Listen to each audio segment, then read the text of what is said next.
Në një takim me fermerët dhe banorët e Dimalit në Berat, kreu opozitë Sali Berisha premtoi një kthes të fortë në mbështetje për bujqësinë dhe fshatin shqiptar. Ai u zotua se subvencionet për sektorin bujqësor do të rrithen nga 32 milion euro në 230 milion euro, duke përfshirë ndihma për çdo fitan, baktie si përfaqe të punuar.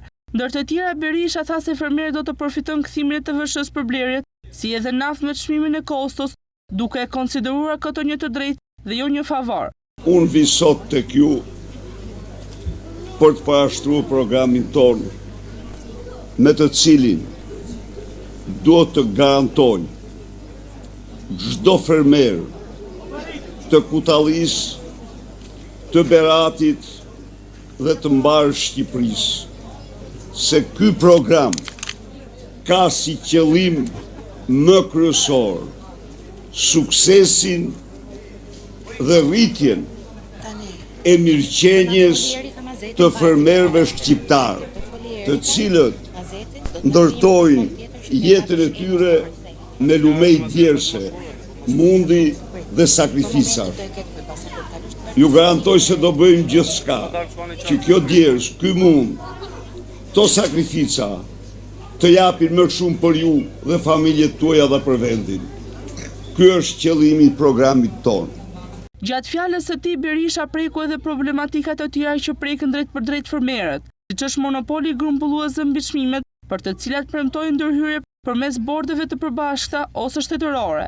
Ai shtoi se faturat e papaguara do të mbulohen nga sigurimet, ndërsa çdo input bujqësor që nuk është i lejuar në Bashkimin Evropian do të ndalohet me ligj. Në fjalën e tij, Sali Berisha kritikoi ashpër politikat aktuale të qeverisë për fshatin, duke theksuar diskriminimin që sipas tij fermerët shqiptar kanë pësuar në krahasim me vendet e rajonit.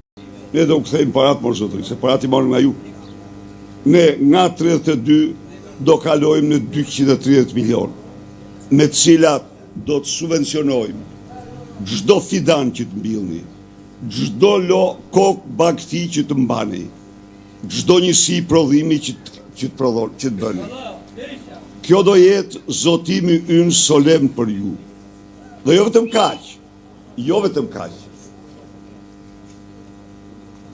Pensionet të fshat, 100 ditë të para, fshati shqiptar nuk do ketë pension ndën 200 euro. Në vijim të angazhimeve, kreu i opozitës Sali Berisha premtoi gjithashtu dyfishim të buxhetit për bujqësinë dhe shëndetësinë, modernizim të shkollave në fshat, pensione minimale 200 euro për banorët e zonave rurale, si edhe themelimin një bankë zhvillimi që do të ofrojë kredi të buta për fermerët. Ai e cilësoi 11 maj si një ditë vendimtare për të ndarë të ardhmen nga e kaluara dhe për të kthyer fondet publike në shërbime të qytetarëve dhe jo të oligarkëve.